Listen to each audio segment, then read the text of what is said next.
Welcome back to Barely Functioning.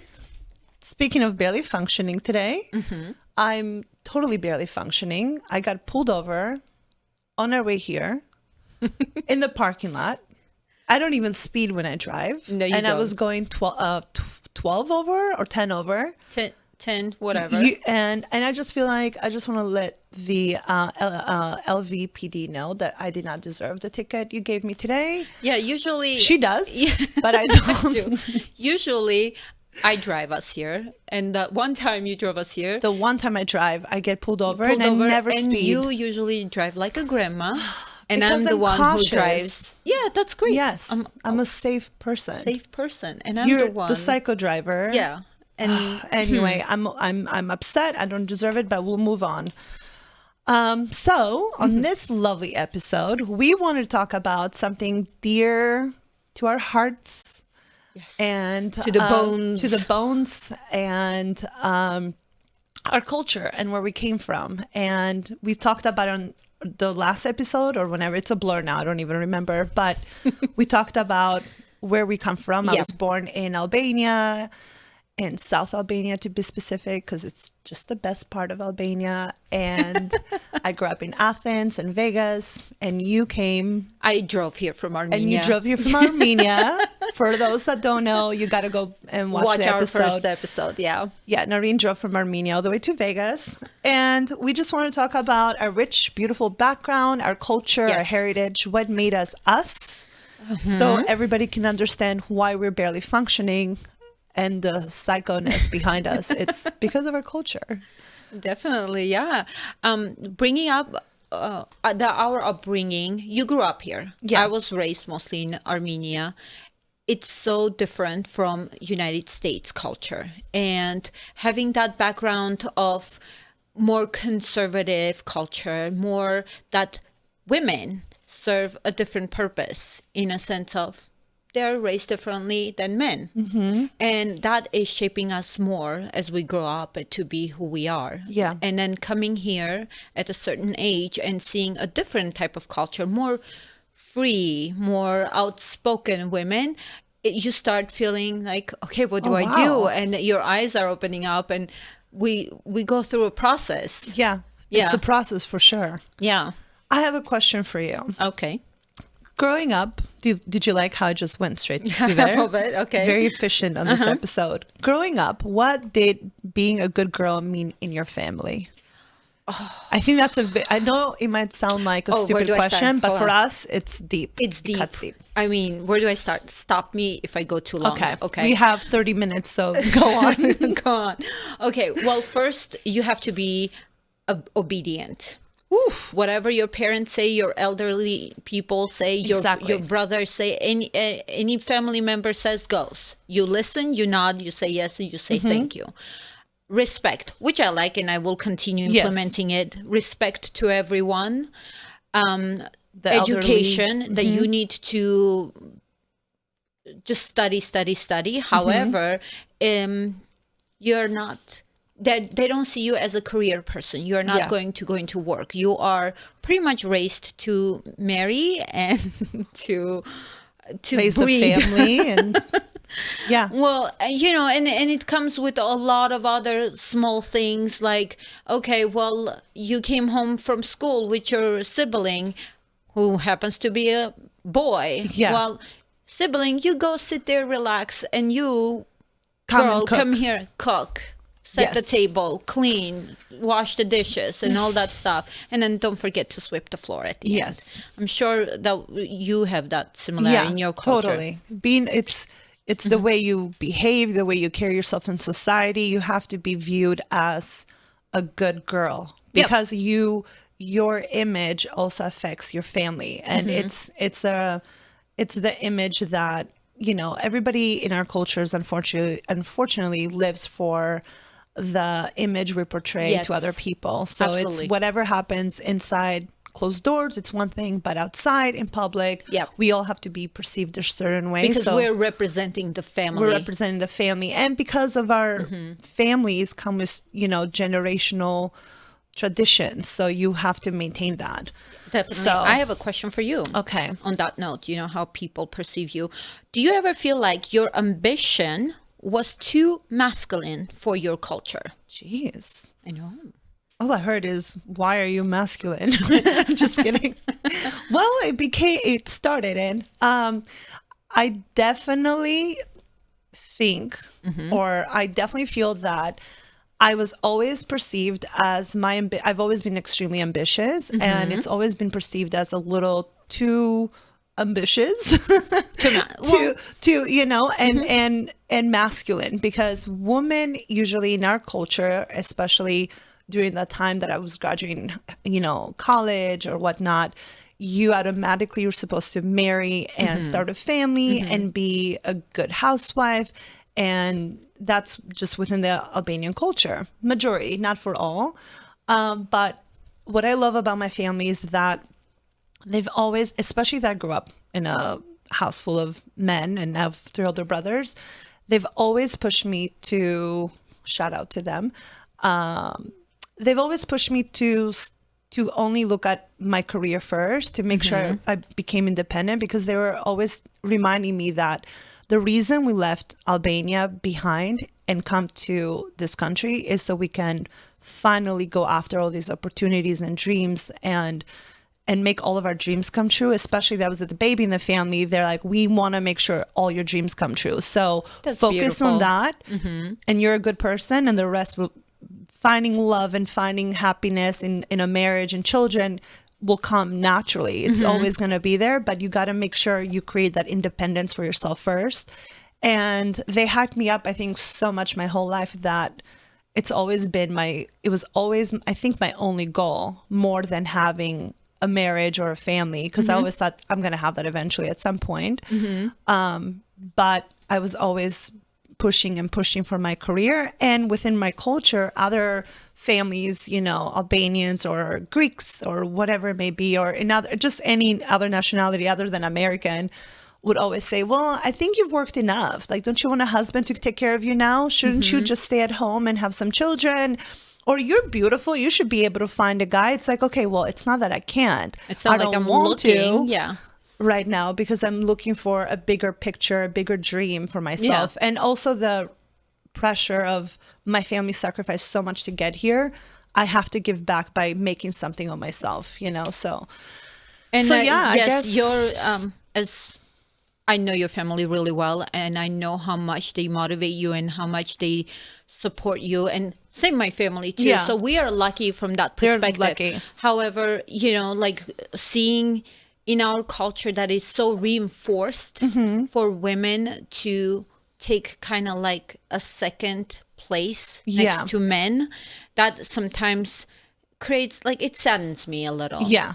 Because, yes, go ahead. Because? Finish your thoughts. I'm listening. Green flags. Or was it French or red flag? I don't know. Yeah. But I'm just saying, because human beings are incredible. We all have something to bring to the table. And it's just some important. Of us bring the whole table. Some of us do.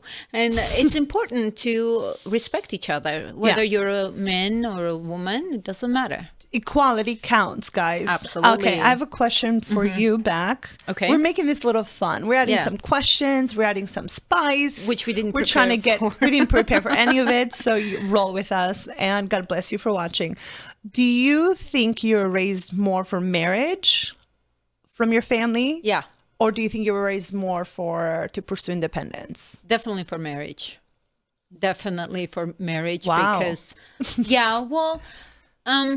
listen, makes sense. It's a generational thing, right? We are raised to be good girls, the term you asked. Totally. The education is a big thing. I have master's degree, but we are raised to be good wives. Yes. And which is beautiful. It is beautiful. It has its own beauty. It is beautiful. And if it works out, it's great. If it doesn't, if it's not for you, you will go through some struggle to find your own footing, to find your own way, to do what you really are passionate about. So I was raised that way. But when we came to United States, the whole thing changed. I got more support into pursuing my own career, doing what I'm passionate about. My husband is super supportive. Yeah. My parents and my brother and my sister-in-law, now everyone is super supportive, and I'm super grateful. But in the beginning, it was a completely different story. It's culture change, culture adjustment. What about you? I mean, as I mentioned before, definitely, it was mostly the focus on your career, your education, and here we are. A guy will come around eventually, but it was never the focus for me. So, but anyway, so that's I was curious about that myself. I also wanted to bring up your thing is falling off again. It's always falling. It's always you know falling what? off. I'm just not going Just to hear take it Nick all today. off. Okay. So there is a term in psychology called intergenerational. Oh. Not intergenerational trauma. I'm like immigrational? No, immigrational. Intergenerational trauma. Got it. Do you think growing up that affected you? Did you feel the way of that intergenerational trauma? And if so, what kind of trauma did you carry? We're going straight into our traumas today, which I love. That's how I feel that you're able to know someone best. It's ask those deep questions. What's your trauma? How messed up have you been since childhood? Things like that. We'll cover more of that in another episode, by the way. But I can see a lot of that in our. It's gonna be a long episode, but anyway, I can see a lot of that in both of our cultures. Generational trauma that our mothers carry from their mothers and so on. But the beauty with us being here, because I feel, and I see you changing things with your daughter, but I feel like we're changing those, I think habits our generation definitely is making an effort. I actually see that in my mom and your mom, that the push to change the norms, the ancient norms. We have cool moms. Thank God for our moms being, and our moms, guys, have the same name, which is super cute. Super cute. We have two angels guarding us. Both their names are Angela. Yeah. So I mean, there's things about my mom, and then forget my grandma, obviously completely different than me. But I'm proud of my mom making the effort as a woman that came here later in her life to adjust to the culture, to society, to different norms, different expectations, and empowering me to go after all of that 10 times more myself, because she could have easily been like, no, that's not what we do. And there's families that I know, or people that are very stuck on that mentality even after they've left their countries. And I think that whichever country you move into, you have to respect that society, and then bring the beauty of your own tradition and kind of mix the two together, because you can't stay so stuck on what you knew back home, because you have to adjust, evolve, adjust. Definitely. And so we definitely have differences, but at least but back to the trauma carrying part, I think also coming from a background that we have, Albanian, Armenian, through the wars we went through, generational wars, right? Like centuries of suppression, oppression, and all that stuff that created this mentality, sometimes a mentality of being a victim. So do you think in any way that it affected you sometimes, thinking, oh, maybe I'm not good enough, or oh, maybe like I can't do this, or you have seen that in your surrounding in Albania? For example, I have, like that comes from, again, years and years of oppression that and you guys had a genocide we went through, and all that stuff. It shows in smallest things, but it shows.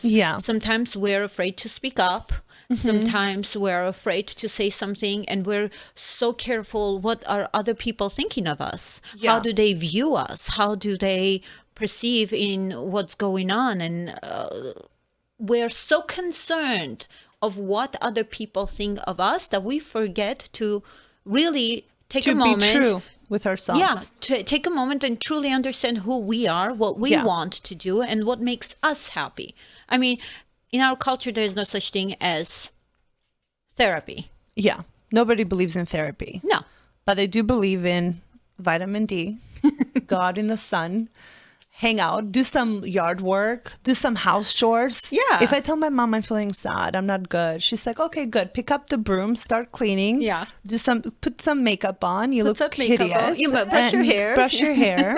And you know what? It works. Actually, putting a little bit of effort in yourself and even staying in the sun, it works. So it does. But even though we're making fun of therapy, I strongly believe in therapy, and it's such a, difference of opinion when it comes to therapy within our cultures, because a lot of people are hard on like therapy. I don't need therapy. Like, I'm perfectly normal. I can say a lot of people need therapy back home, and we got to change that mentality. I think therapy is beautiful because you get to develop yourself more as a person and understand what your triggers are and what's causing you to do certain things or whatnot. I condone therapy.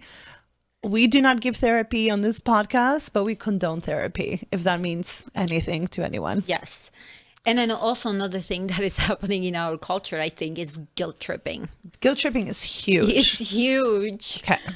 Like, people pleasing. What do you mean you're tired? Yeah. At your age, I already had 5 kids. I was cooking, cleaning, working, and I was doing everything. What do you mean you're tired? And then you're like, okay, I'm sorry. I'm not tired. I will never say that word again. I hate the emotional manipulation that our parents do, because it's guilt tripping. It's exactly that. Yeah. They don't go to therapy. So if you're to define and say this is emotional manipulation, they say, no, we love you, our parents. How dare we birthed you?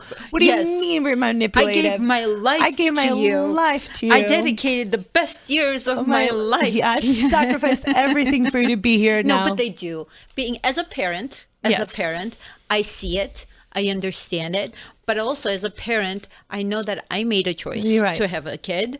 I am raising the kid because I want to. Yeah. And I love my child and I want them to live a full and happy life. So to your point. But do you guilt trip her? No. Or your son? No. There you go. No. So you're already breaking norms. There is no, like, I cannot tell them, oh, well, I am giving up this to give you this. Like, well, they didn't ask for that. They're like, okay, calm down. But they didn't ask for it. Yeah, I didn't ask for it. They were born when I chose to give them birth. See, our parents don't understand that though. But guilt tripping is pretty big. I think I still live with that in my core as a grown woman that I am in my tender age of, what am I? 21. 21. Yeah.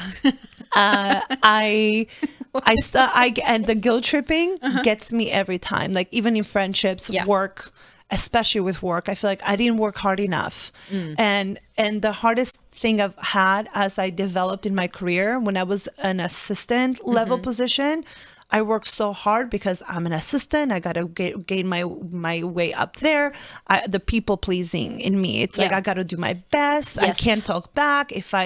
Whatever's going on, I was just obedient on my job, right? Yeah, but that comes from our culture. You have to do everything. You have to give everything. You have to listen, respect the hierarchy, and follow orders. Yes, when I got higher in my position and now running my own department, for example, I still struggle with it because I have a guilt if I ask somebody that works with me to work a little harder, especially with this younger generation, to be honest, that are so freaking lazy, but we're not covering that on this episode.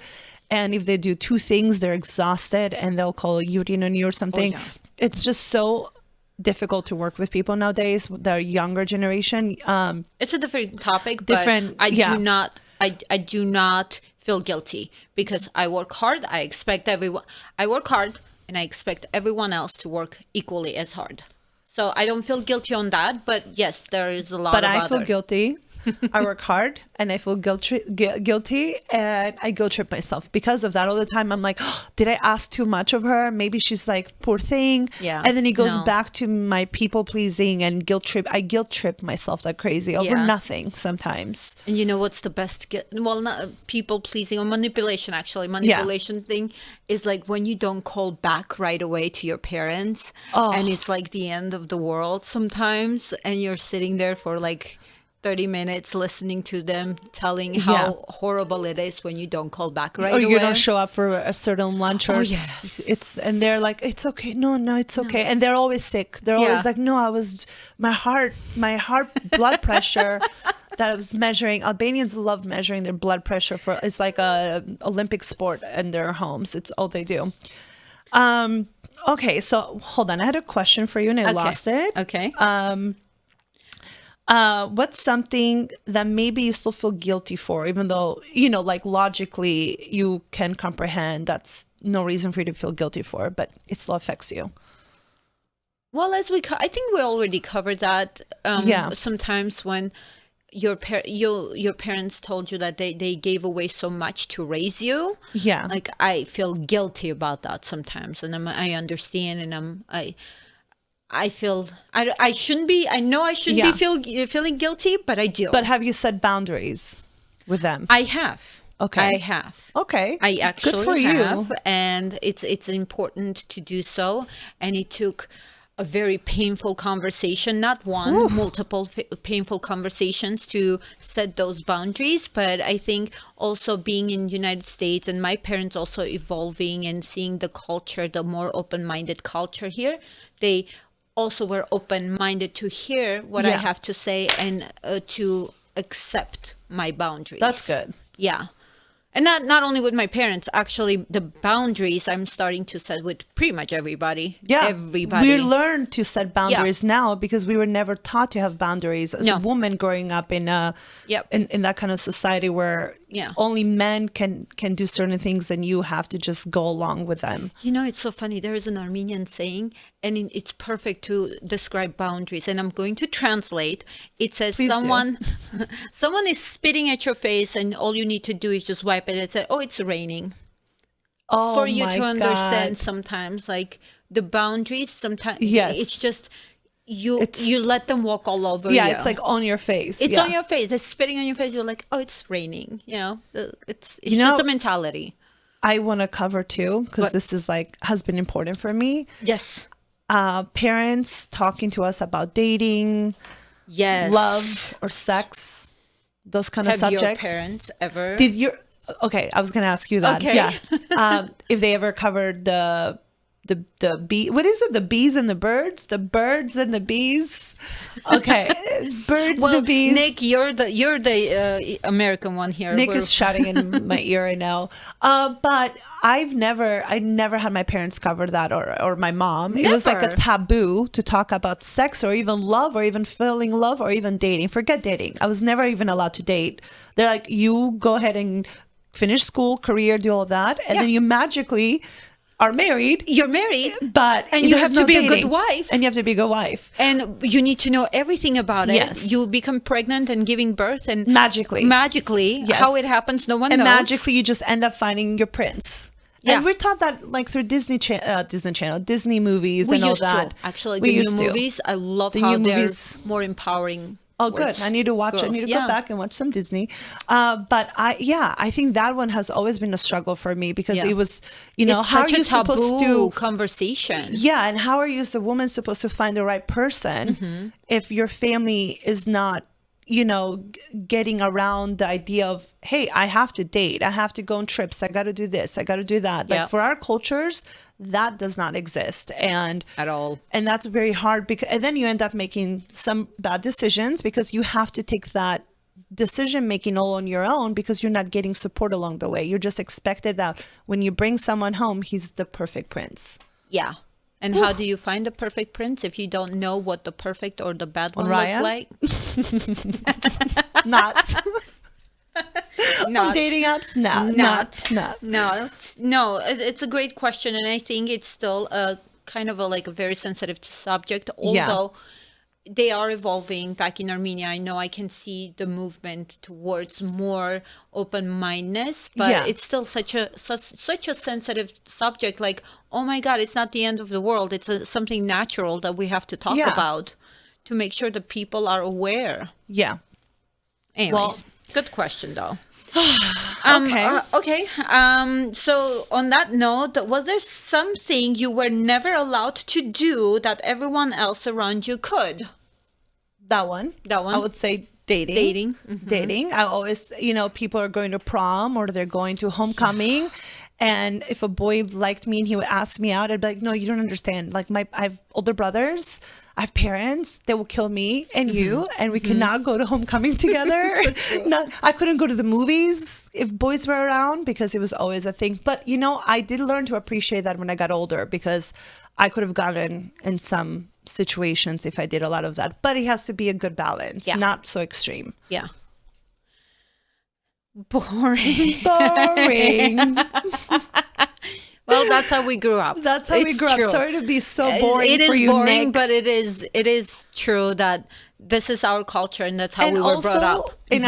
In our talk about this not being boring, because this was a sensitive subject a few episodes ago, because of how we grew up, this is why we have a clear understanding how a man takes care of you. When I was saying last time about paying, the man picks up the bill. First of all, the men in our cultures pick up all the bills. It just comes, there's never a conversation about it. It just comes with the territory of marriage and being with someone.